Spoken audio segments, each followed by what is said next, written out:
Hello everybody, welcome back to my channel. Today I'm going to be talking about the helper's paradox.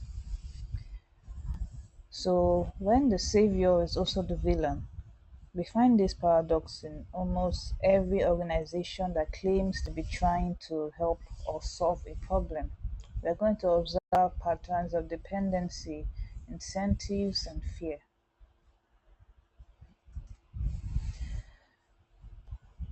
Blind trust in systems. We as humans assume that helpers are just trying to help us out of the kindness of their hearts without checking whether their incentives aligns with the outcome. And by that, when I say incentives, I'm basically talking about the reason someone behaves a certain way, the why behind their action. People don't just act randomly, they respond to what they gain or avoid.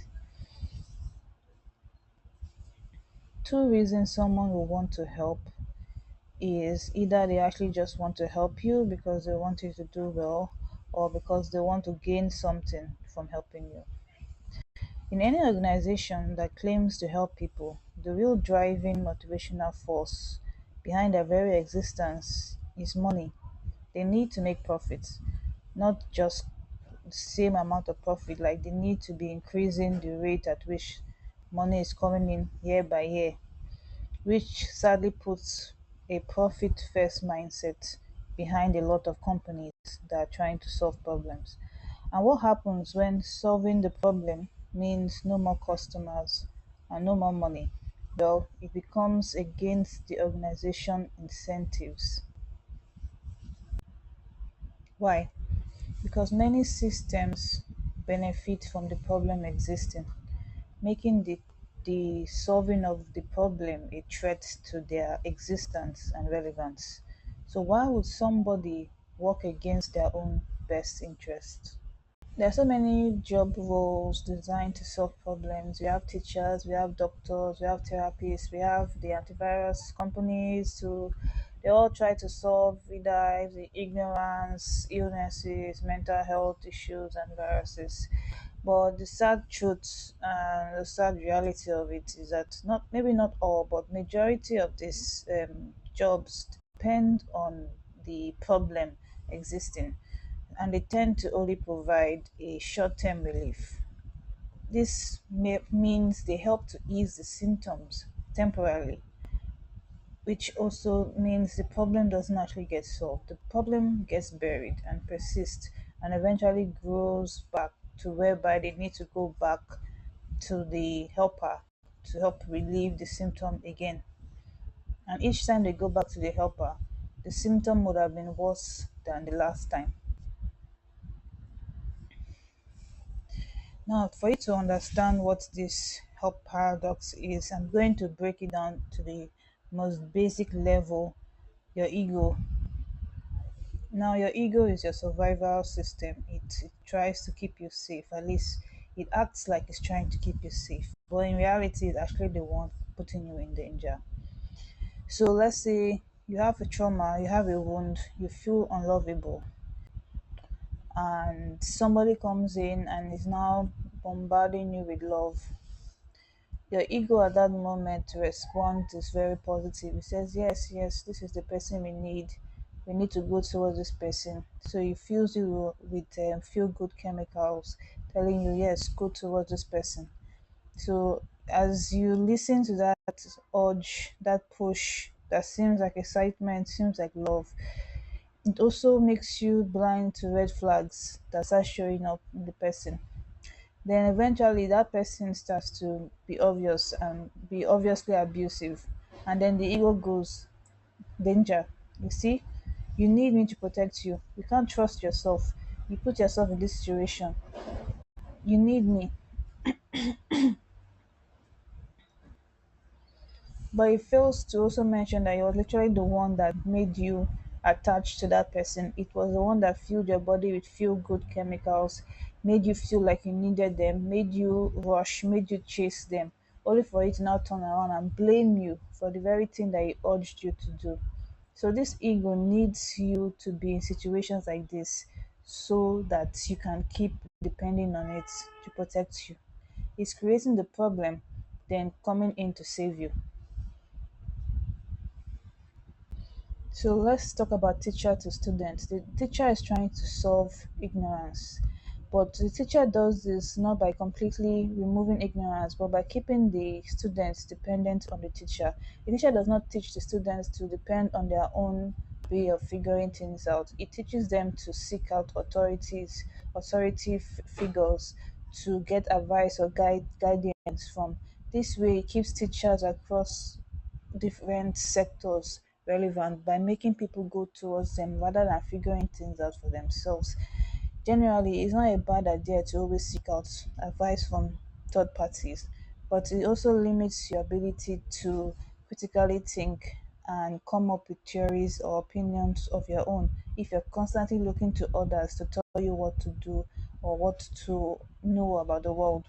The therapy to the client, to the patient, therapist to the patient as well, they keep coming back and having several mental health issues. The therapist does not let the patient develop tools to manage their issues on their own. The therapist can only provide advice that will sustain them for a short period of time, ensuring that the patient keeps coming back to them.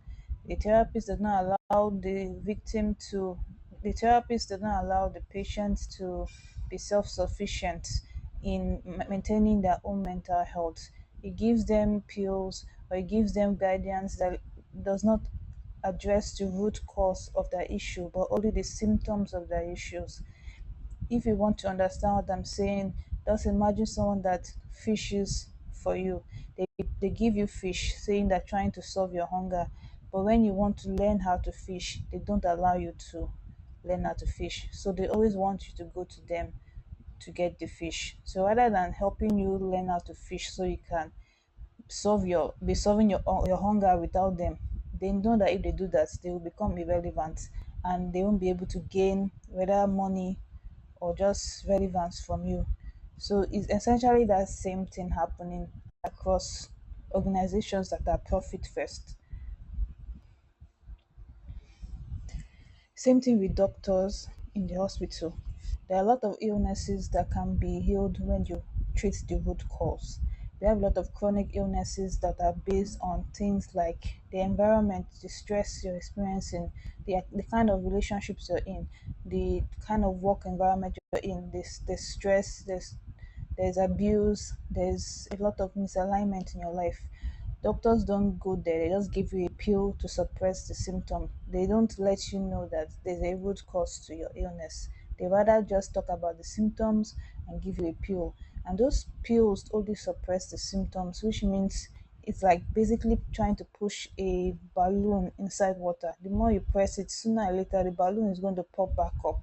And essentially, you're suppressing your symptoms and they will pop back up. And oftentimes, it will be worse. That's why you go back to the doctor getting a higher dose each time.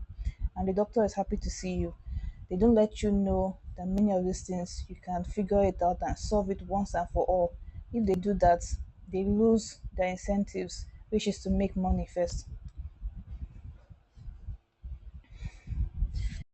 Same thing with antivirus and virus companies. The antivirus and virus, they act together. They need each other. Um, I will say that the antivirus has no incentives to destroy viruses because it needs it to be relevant. Obviously, they won't come out and say they're actually not going to try to solve the issue. It's something you use common sense for. We all like to think that people are out for our best, like they're trying to work for our best interests, but based on how organizations put profit first, it's very clear to see that many of them are just sort of toying or playing in our faces. Most of the time, these antivirus companies might even be the ones making the viruses, then selling the products. Similar to how doctors sustain the problem, therapists sustain the problem, teachers sustain the problem. They don't want to solve the problem, they want it to get worse so they can be relevant. I'm not saying that this is for all doctors or therapists. I'm just saying that this is a system that runs very deep, that runs very deep. Even if you're a good person, the system you are in, the organizations you are in, they are profit first. It's about making profits for the shareholders by growing the company, for expanding, for competing, being better than your competitors. There is no focus on the customer well-being in the long run. It's all about managing symptoms and making sure they keep coming back.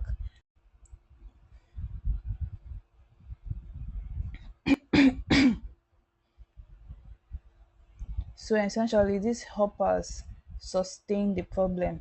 They provide a short-term relief that you pay for. It makes you feel good for a while, but then eventually the symptoms that were suppressed grow and get worse and come back, which leads you to run back to the helper for them to suppress it again. Therefore, the helper existence depends on the problem persisting, and is to their benefit that the problem keeps coming back and you keep coming to